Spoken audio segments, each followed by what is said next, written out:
একসময় ছিল বন্ধু রাষ্ট্র, কিন্তু এখন বাজছে যুদ্ধের দামামা। সীমান্ত জুড়ে বইছে তুমুল উত্তেজনা, আতঙ্কে ঘর ছেড়েছেন বহু বাসিন্দা। কথা হচ্ছে এশিয়ার দুই মুসলিম প্রধান দেশ পাকিস্তান ও আফগানিস্তানের। বর্তমানে দেশ দুইটির মধ্যে 48 ঘন্টার যুদ্ধবিরতি চলছে। তবে যে কোনো সময় ভেস্তে যেতে পারে এই যুদ্ধবিরতি। প্রতিবেশী দেশ দুইটির মধ্যে বড় আকারে যুদ্ধ বেঁধে যেতে পারে বলে আশঙ্কা আন্তর্জাতিক সম্পর্ক বিশ্লেষকদের। সম্প্রতি দেশ দুইটির মধ্যে সংঘর্ষের সূত্রপাত।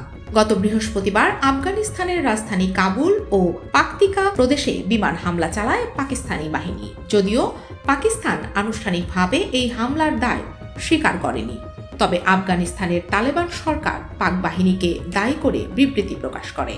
পরবর্তীতে গত শনিবার পাকিস্তানি ঘাঁটি লক্ষ্য করে সীমান্তে অতর্কিত হামলা চালায় তালেবান বাহিনী। তালেবান সরকারের পক্ষ থেকে বলা হয়, প্রতিশোধ নিতেই সীমান্তে পাকিস্তানি বাহিনীর ওপর হামলা করা হয়েছে। এতে পাকিস্তানের 58 জন সেনাকে হত্যার দাবি করে তালেবান সরকার।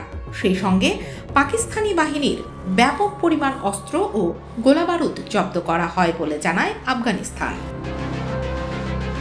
তবে পাকিস্তান স্বীকার করে আফগানিস্তানের হামলায় তাদের 23 জন সেনা নিহত হয়েছে।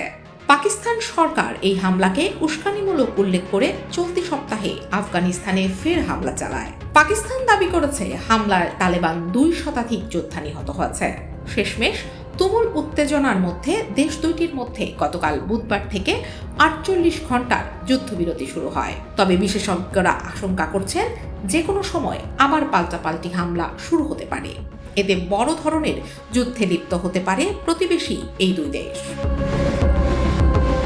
বিবিসির প্রতিবেদনে বলা হয়েছে, এই যুদ্ধবিরতি কতদিন টিকে তা নিয়ে দুই দেশের মানুষেরই আশঙ্কা রয়েছে। পাশাপাশি সামাজিক যোগাযোগ মাধ্যম দুই দেশের নাগরিকেরা পরস্পরকে আক্রমণ করে পোস্ট দিচ্ছেন। নিউ ইয়র্ক টাইমসের সাম্প্রতিক প্রতিবেদন বলছে, দুই দেশের সংঘাত বৃহত্তর আকারে বিস্তৃত হতে পারে। আফগান পাকিস্তানের মধ্যে প্রায় 1600 মাইল দীর্ঘ দুর্গম পাহাড়ি সীমান্ত জুড়ে দুই দেশের বাহিনীর মধ্যে নিয়মিত লড়াই চলছে। এতে কূটনৈতিক সম্পর্ককে আরো জটিল করছে।